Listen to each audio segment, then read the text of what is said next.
Welcome to TV20 News. We are Cleveland. I'm Leah Longbreak. The first class of pipe repair apprentices with the Cleveland Division of Water recently graduated, and TV20 reporter Dan Monroe was there as they handed out their certificates. The crowd was filled with friends and family, all happy for the 10 men and women who completed the Division of Water's first apprenticeship program. Cleveland Mayor Frank Jackson congratulated them on their accomplishments and told them that what they did will benefit others. And if you don't put the work in, you're not going to get anything out. And the fact that you put that kind of work in for 13 months and you were successful helps us help somebody else. So your responsibility and your duty, again, as Director Davis has said, is to ensure that we're able to do this for someone else. 13 months ago, the apprenticeship program started with 12 people, and today, 10 graduate. Public Utilities Director Robert Davis spoke to me about how this program came about. Mayor Frank Jackson wanted to reach young people coming out of high school, ones that maybe didn't want to go to college, didn't desire to go to college. So we kind of started off in Cleveland Public Power. And after that, I said, you know what, let's expand this program to reach all the other divisions, Cleveland Water, Water Pollution Control. And that way we can meet more and more young students.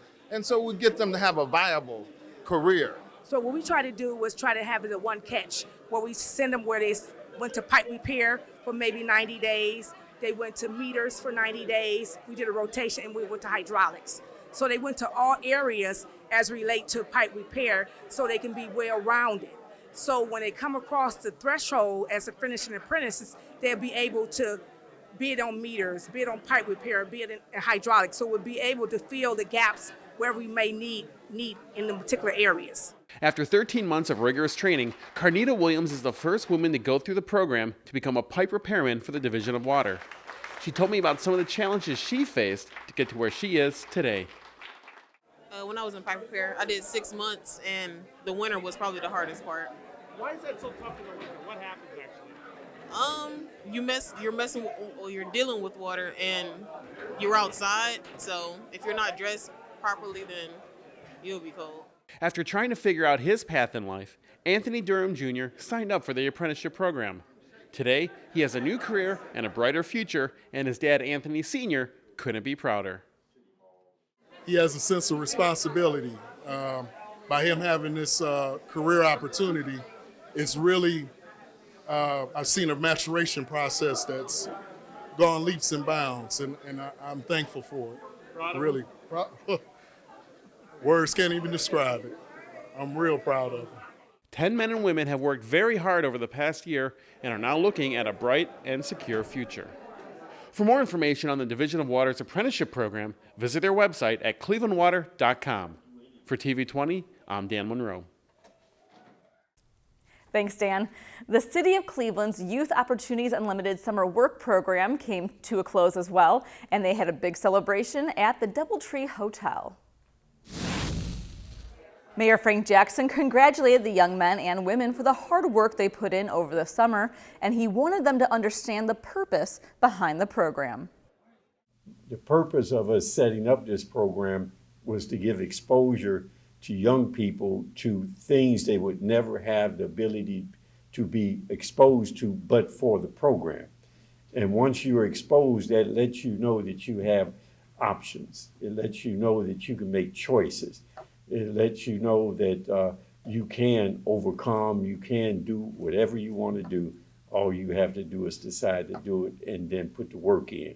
Public Utilities Director Robert Davis reflected on how the program has changed over the past 14 years. What started 14 years ago with primarily painting fire hydrants has evolved to illegal dumping teams, to rain barrel teams, to water cycle teams, to graphic design teams, to journalism teams and videographer teams, and then learning, distribution, and maintenance as well as plant operations. So I'd like to personally thank our youth adults for their hard work and dedication. The keynote address was delivered by the Honorable Judge Michael J. Ryan of the Cuyahoga County Court of Common Pleas Juvenile Division. Judge Ryan spoke of his tough life and how he overcame it to find success. because I had all the odds stacked against me from the beginning. Black male, teenage mom with incarcerated biological father who didn't meet till I was 22. Abusive stepdad who was also incarcerated, drug addicted parents, exposed to violence, neglected, moved around like a nomad, experienced the death of loved ones who were supposed to be charged with raising me. You know, the latter were barriers to my success, and I could have let them be viewed as insurmountable. Instead, I saw them as inspiration. Afterwards, each of the young graduates took to the podium and told the crowd about what they did over the summer and what they learned. Naya Perry of the Fire Hydrants team said hers was an eye-opening experience. Every day while going outside and walking around each neighborhood, citizens would come out and thank us for helping make the city and even their yards better. All the citizens thanking us helped me realize that this small gesture made a big difference to the community. After looking at the painted fire hydrants, I realized that that small detail made all the difference. This has been such a great opportunity, and I would like to thank Mayor Frank Jackson for letting me be a part of the summer program. The Cleveland Municipal Court held their Get on Track GED program graduation at Tri-C Metro campus. Judge Emanuela Groves of the Cleveland Municipal Court says the program is strongly encouraged as a condition to those on probation. Well, we have one person who got theirs in a couple of months, and I think that goes to show that so many people are just a few steps away from turning the trajectory of their life. And so just with a little push, a little motivation, opportunities are limitless. And so they just have to believe in themselves and work hard, and they will achieve. Some have been in the program for quite a while, but they persevered, and so that's always important.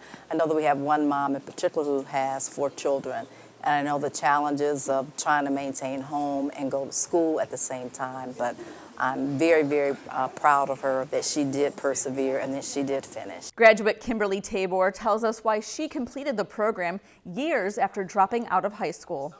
I was a stay-at-home mom. I had to raise a single parent at the time, raise my son. Then all of a sudden, several years later, for the last 4 years, I had got into the program and I received my GED. She also received the award for Most Dedicated and tells us what her plans are next. To continue on with my education, I already enrolled into Tri-C for the nursing program. For more information on the program, visit clevelandmunicipalcourt.org. You can catch the graduation in its entirety only here on TV20. Check our schedule for times. The Friendly Inn of Cleveland's Central neighborhood recently held their annual back-to-school rally. The hall was filled with excited parents and some not-so-excited kids, hoping to hang on to the last few days of summer vacation. The rally was sponsored by Molina Healthcare, and they were behind the handing out of free school supplies. Absolutely, being able to have those supplies there, when you go to school, you need pencil, you need paper. We want to get these minds engaged, they can be assets to the community. So by letting that be a less stress on the parent, that's one way to be able to impact the community, by being able to give them the tools that they need to be successful in life. While the kids were having fun at the bounce house or getting their faces painted, the parents were making sure to grab the essentials: a backpack, new uniform, pens, pencils, and other school supplies. The whole event offers great community support. You know, it's a lot of parents, but they don't have the resources to get these school utilities, supplies, and they don't have, anything to send these kids back to school, especially the uniform. So they cannot even start at school until they have this stuff. And that's what we're doing today. We're helping them to get these school supplies and get these uniforms so they can send their kids to school. Besides having a new uniform and supplies, kids have to look their best on the first day of school. Local barbers and hairstylists donated their time to give the kids a fresh new look before they headed back to school. Waverly Willis, owner of Urban Cuts Barbershop, understands the value of a good haircut before the big day. I mean, from a small boy to a grown man, a fresh haircut changes your whole swag about how you see life and how you think people are viewing you. So along with us saying, I make sure that I tell my students, tell the kids that you're proud of them, and tell them that they're smart, and tell them that they can do anything they want to do, and to always be a leader, a winner, a champion, and a king. Housing Court Judge Ron O'Leary hosted another neighborhood housing clinic, this time at Our Lady Mount Carmel School on West 70th Street. Residents who live in Cleveland and Bracknell had a chance to meet with a variety of local organizations that assist homeowners, renters, and landlords. Judge O'Leary explains why he offers the clinics. It's a lot easier for people to come to a church or a school or a rec center in their neighborhood instead of coming down to the Justice Center. That way you don't have to go through security, parking's easier, you don't have to pay for parking. So we try to make it as easy as we can for people who have questions about their housing and basically want to have safe and stable neighborhoods. We have agencies like the building department, the water department, legal aid, the food bank. So a lot of different organizations that are generally related to housing matters so that they can come around, they can see what resources are available in our community, and then they get a chance that if they have any questions for my staff and me. I'm really grateful because a lot of these programs, you don't find out about them until after they've already passed, and then you got to look for them and chase them and, kind of figure out piece by piece what's available, and this way you have it all in one place. No, it's really useful.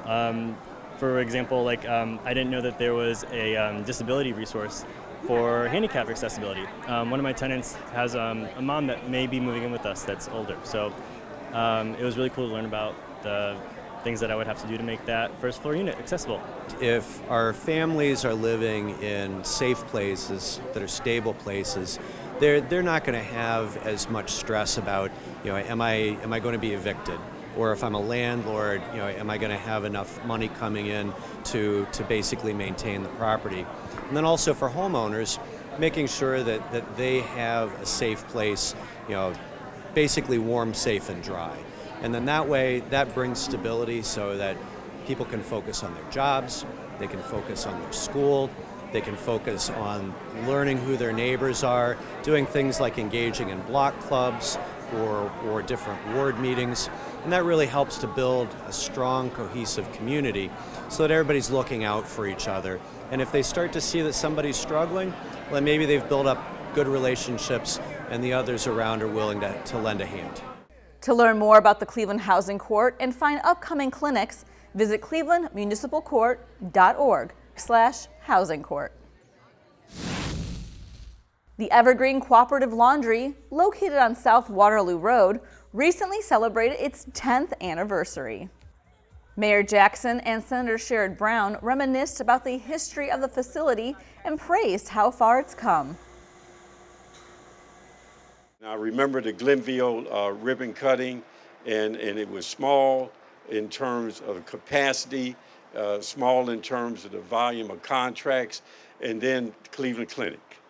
And the turning over of this facility to operate and to provide the service for the clinic really helped them get over that financial hump, as well as being recognized as a viable economic business in the city of Cleveland under this model, which is very unique in the country. I remember working with Mayor Jackson 10 years ago on 105th, I think it was, and there were fewer than 20 employees in those days, and looking for that relationship and that anchor, and this community has stepped up. Again, the Cleveland Foundation was such an important part of this.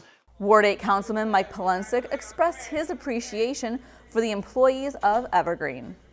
To the staff of Evergreen, administrators, to the members and the workers of the Cooperative Laundry, I want to say thank you for your dedication, for your investment in our community. This has been true commitment.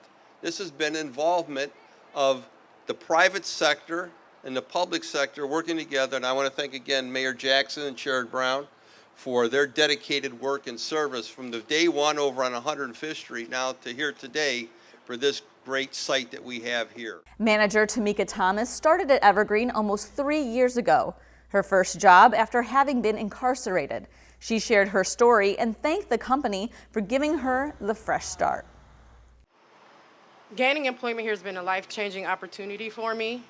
I think of Evergreen as more just a place to work. I think of Evergreen as a place where I'm at with my family every day. I really do spend more time here than I do with my family, as I'm sure we all do. But I just want to tell everyone here, Cleveland Clinic, thanks for the opportunity that you all have given Evergreen. You have allowed us to flourish in the industry, and we're not going to stop here. We're going to keep on going until we reach the top. To learn more, visit evgoh.com. And we'll be right back with more TV20 News.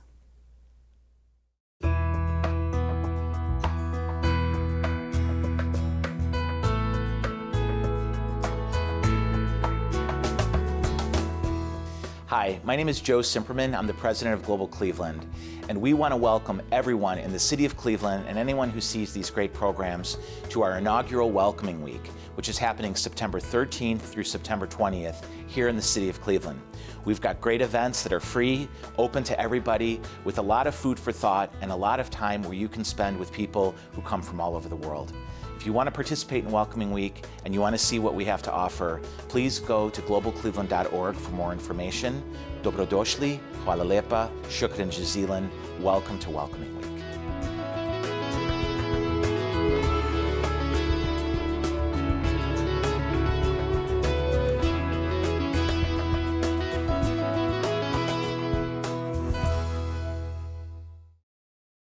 Welcome back to TV20 News. We are Cleveland. I'm Leah Longbreak. Infant Park on Cleveland's west side recently held a safety fair where neighbors could come out and talk with the Cleveland Police Department and learn ways to keep their families safe. The 1st District Commander, Daniel Fay, and his team of officers were on hand interacting with the community. Today we are hosting our annual safety fair, which is a great opportunity for my officers, and not only the 1st District officers, but officers from around the division, to come out to an awesome setting, a fun environment, great atmosphere, where we just informally just kind of hang out with the people that we serve. The kids had fun inspecting the different vehicles and tools used by the officers and asking them any questions they had on their mind. The adults saw the safety fair as a great way to get outside on a nice summer evening. And this is awesome. This is great that the police do this for the kids in the neighborhood. Oftentimes my officers are just too busy handling police work, where as of tonight we say, you know what, time out. We need to set some time aside to talk to the citizens that we serve. So for example, citizens have the opportunity to touch a horse, to get in our SWAT vehicle, to talk to our bomb techs, to talk to my community engagement officers, to get on a motorcycle, to get on, well, I don't know about a horse, maybe, possibly, but to get on one of our bicycles. It just eliminates some of the barriers that sometimes are put up between us and our citizens. The Cleveland Fire Department recently offered free ice cream and, of course, lessons in fire safety. Boys and girls, and adults alike, came to Fire Station 38 on Bel Air Road, curious to learn a little more about their local firefighters and to enjoy a refreshing treat. Fire Chief Angelo Cavillo said these ice cream socials are a great way to get to know the community better. It's about the community, you know, opening the doors to the community and just having a conversation as far as what we do on the fire department. It's having support of the Honorable Mayor Frank G. Jackson. We have a state senator here today, Cleveland Public Library, EMS, Honey Hut Ice Cream. Local youth had a chance to sit in a fire truck and see what it's like to be a real-life firefighter. The kids also learned about what to do should your clothes catch on fire and how to be prepared for a fire emergency by making an escape plan. Once a month, work on your escape plan at least twice, 3 times a year, day and night, and make sure you have a central location so that when we get on the scene and your house is on fire, we'll know that everybody's out. But you better believe that if they're not out, the Cleveland Division of Fire will go in and rescue and get you out of that house fire. Chief Cavillo also said if you're in need of smoke alarms or need help making your escape plan, all you have to do is go to your local fire station and knock on their door. The next story you're about to see is a simulation, and while the injuries may look real, it was Hollywood-esque acting that could help first responders save you in an emergency. The place, Burke Lakefront Airport. The background? A plane crash with injured victims scattered along the runway. The scene? Cleveland's aircraft and firefighting team, Cleveland's Division of Fire and EMS, along with first responders from neighboring cities, took part in a mass casualty disaster exercise. Today's event is an exercise that we're required to do by the FAA. Every year we're to either do a tabletop or a live exercise. Today will be a live exercise to test our emergency preparedness system. We work with our mutual aid partners, the City of Cleveland, the local fire departments, different federal agencies, to make sure we're prepared for anything that may happen in the future. The people playing the injured are actors, each given instructions on the severity of their injuries, and each one playing their roles perfectly without breaking character. Port Control Director Robert Kennedy says the lessons learned from these exercises are extremely valuable. As you see, we got a number of people here that there will be a simulated event, and I won't go into a lot of details, even though there been some pre-briefings, but there may be a surprise or two for the guys that are doing it, and we see how they react. We always have what's called a hot wash, which is afterwards to see what we did well, what we need to improve on, and then later it's about how we change our process, our agreements to be better. The training exercises continued throughout the day until all the requirements of the simulation were satisfied. For more than 4 decades, the Glanville neighborhood has been hosting their yearly festival at Sam Miller Park. TV20 news correspondent Alex Paterna was there on the scene and has more. So today is the 41st annual Glanville Festival. For the last 41 years, this has been an awesome event, family event, fun event, an event for all ages to come out and enjoy every single year.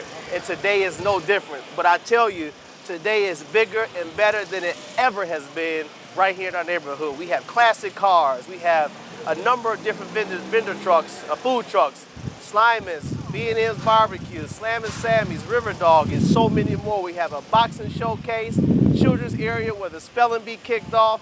We have our south stage, our main stage, and a area only for our seniors, the seniors of our community, in an area in the greenhouse. Among the vendors at this year's festival were local entrepreneurs and businesses, city organizations, and none other than TV20. At Sam Miller Park for TV20, I'm Alex Paterna. Drums, music, dance, clothing, and a bit of history were on display at this year's Umoja celebration held at Garden View Park. Umoja is one of the Kwanzaa principles for unity, says Lynn Hampton, president and CEO of the Carter G. Woodson Project. And so we're having a Unity Kickoff Festival today, celebration in honor of Marcus Messiah Garvey, one of our greatest leaders that in this modern day time. So it's a kickoff also for next year. We're going to be doing the Umoja Day Parade and Festival downtown at Vonovich Park the first Saturday in June, which is June 6th. And we're titling that theme as the Year of Atonement, of all coming together, burying the hatchet, let's come together and unify. Hampton said that today's event is also a celebration of the life and accomplishments of Marcus Garvey.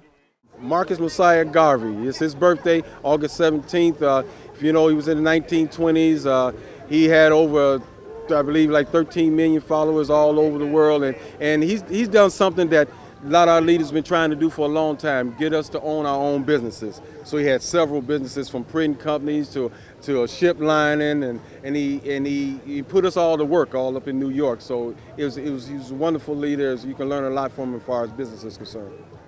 This is totally awesome. Festival attendee Joan Greenwood is enjoying the festival and says Marcus Garvey is her national hero. As a Jamaican, and all that he did for the Jamaican people to gain their independence, and what he did for the American people. He walked beside Martin Luther King Jr. and he encouraged people to go back to Africa. He started the Black Star Liner, even though that failed, but at the same time, yeah, he did a lot of great things for people of African descent to rise up, to gain their identity, and to just be individuals. Seco Salinas has been coming to this celebration since its inception 7 years ago. She says this is a good way to remember and honor those who came before her. To continue the culture, to keep the history alive, to never forget to celebrate our elders and our mighty leaders that are here and have passed on. And we have to remind each other. We have to remind ourselves. We have to keep it in front of our children. We have to appreciate it and praise God for it. We have to make noise to know that we're still here on the planet celebrating and loving one another. The Emoji celebration also kicked off the theme for next year's celebration, which is Atonement. Well, the Cleveland Orchestra celebrating 30 years of their Star Spangled Spectacular down at Mulby in downtown Cleveland.